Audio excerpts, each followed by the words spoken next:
तो आज हम जॉइंट्स के कुछ मूवमेंट्स देखेंगे। जॉइंट्स के मूवमेंट्स बहुत अलग अलग तरह के होते हैं, जैसे flexion, extension, hyper extension, adduction, abduction, और मेजरली इन्हीं से बार बार क्वेश्चंस आते हैं। तो अब हम देखते हैं फ्लेक्शन। ये समझो कि ये एल्बो जॉइंट है, अभी इस पे कितने डिग्री का एंगल बन रहा है? ये है 180 डिग्री। अब अगर ये एंगल छोटा होता जाए, इसको हम बोलते हैं फ्लेक्शन। इस मूवमेंट का नाम क्या है? फ्लेक्शन। जब भी जो एंगल है वो छोटा होता जा रहा है, यहां 180 डिग्री है, यहां शायद 90 डिग्री है, यहां उससे और भी कम है, 45 या 30 डिग्री है। तो जब भी एंगल छोटा होता जा रहा है तो मतलब फ्लेक्शन। अभी मैं क्या कर रहा हूं? बाइसेप को फ्लेक्स कर रहा हूं। यहीं पर ऑपोजिट है इसका एक्सटेंशन। अभी क्या है? मेरा जो बाइसेप है वो फुल्ली एक्सटेंडेड है, यानी फ्लेक्शन का एग्जैक्ट ऑपोजिट क्या होता है? Extension. Flexion, extension, flexion, extension. तो किसी भी जॉइंट का जब एंगल छोटा होता है तो उसको हम फ्लेक्शन बोलते हैं, और अगर वो जॉइंट अपने एंगल को बड़ा कर लेता है तो उसको बोलते हैं एक्सटेंशन। अब ये एक जॉइंट है, दूसरा जॉइंट नेक जॉइंट है। अब मैं क्या कर रहा हूं? ये है फ्लेक्शन। एक तरह से जब हम जालंधर बंद लगाते हैं तो हम क्या कर रहे हैं? फ्लेक्शन। ये है एक्सटेंशन। पर इस जॉइंट के साथ में और इस जॉइंट के साथ में एक प्रॉब्लम है, इसको हम और एक्सटेंड नहीं कर सकते वरना एल्बो टूट जाएगी। पर इस जॉइंट को और एक्सटेंड करा जा सकता है। फ्लेक्शन, एक्सटेंशन, यहां तक एक्सटेंशन हो गया, वापस नॉर्मल पोजीशन में, नॉर्मल कंडीशन में आ गए। इसके बाद में ये जो है इसको कहते हैं हाइपर एक्सटेंशन। पर यहां वो पॉसिबल नहीं है, ना ही वो नी जॉइंट में पॉसिबल है। नी जॉइंट को हम फ्लेक्स कर सकते हैं, एक्सटेंड कर सकते हैं, पर हाइपर एक्सटेंशन पॉसिबल नहीं है। यहां पर हाइपर एक्सटेंशन पॉसिबल है।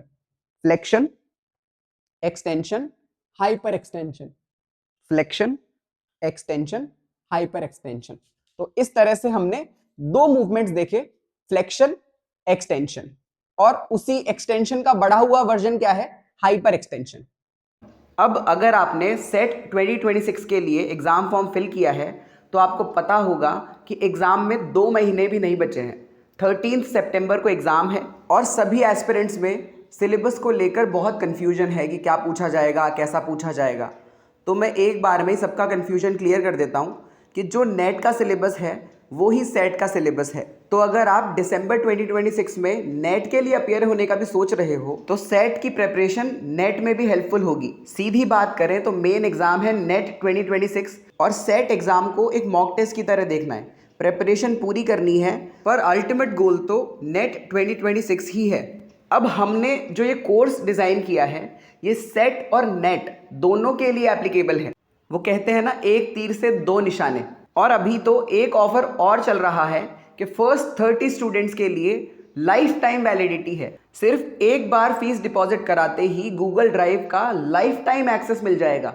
पर मैं दिल से ये चाहता हूँ कि दिसंबर 2026 के बाद आपको उस कोर्स की ज़रूरत ही ना पड़े, क्योंकि मैं नहीं चाहता कि आपको उस लूप में फंसा रहना पड़े जहाँ पर नेट हो गया पर जेआरएफ नहीं हुआ, पीएचडी हो गया पर नेट नहीं हुआ। मैं चाहता हूँ कि ये अटेम्प्ट आपका आखिरी अटेम्प्ट हो और इसी अटेम्प्ट में आप जेआरएफ क्रैक करके जीवन में और बड़े लक्ष्यों को प्राप्त करने का प्रयास करो।